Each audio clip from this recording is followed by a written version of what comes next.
Okay, let's unpack this. Today, we're doing a deep dive into something that, well, it looks really simple on the surface, a simple English podcast for beginners. Sounds straightforward, right?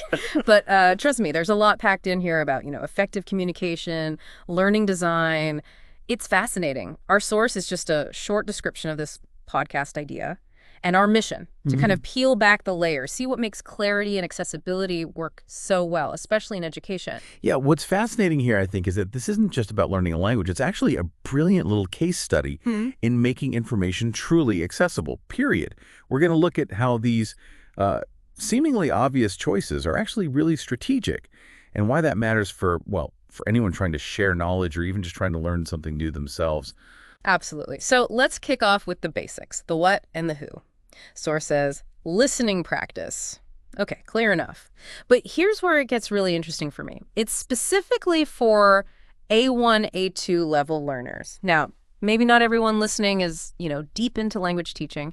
So what does that level, A1, A2, actually mean for the learner? Why target so specifically? What does that tell us? Right. And putting this in a bigger picture, targeting A1, A2 isn't just the label they slapped on. No, it's like the guiding principle, the North Star for every single design choice.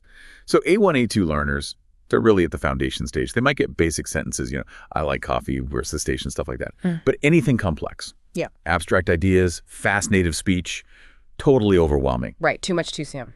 Exactly. So targeting them dictates this really deliberate approach, making sure you, the listener, aren't just not overwhelmed, but you actually feel empowered. Like, hey, I can do this. Yeah. Think of it like building a house. You don't start with the fancy roof tiles, do you? Yeah, you need the foundation first. Precisely. Solid foundation, brick by brick. Make sure each bit fits before you add more.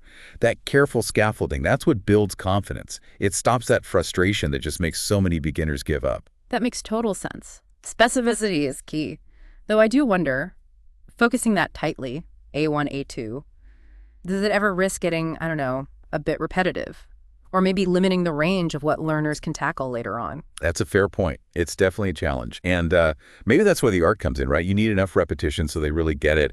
But not so much that it's just boring. It's about finding creative ways to vary things within those clear limits.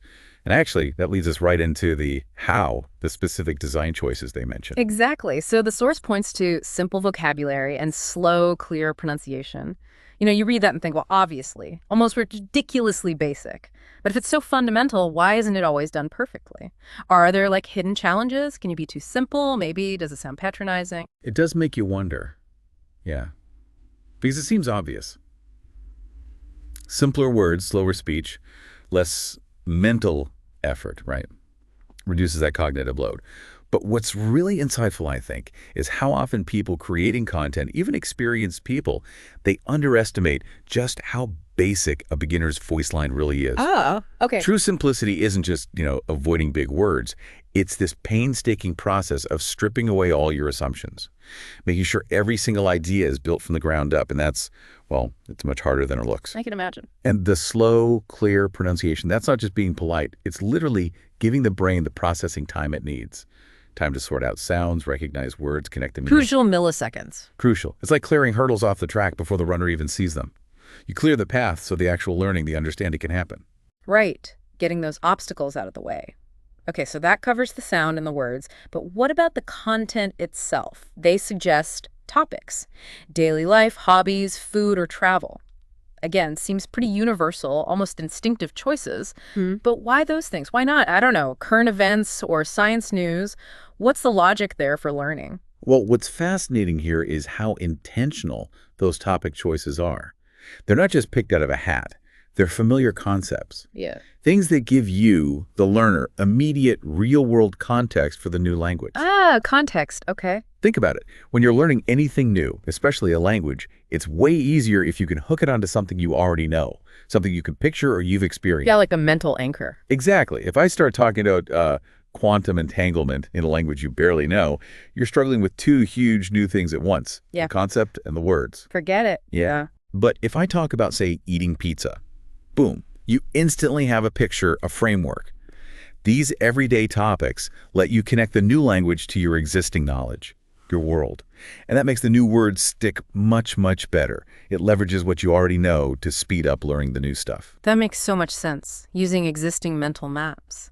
But still, even with familiar topics, just listening can be hard work for beginners. You miss words, you get lost.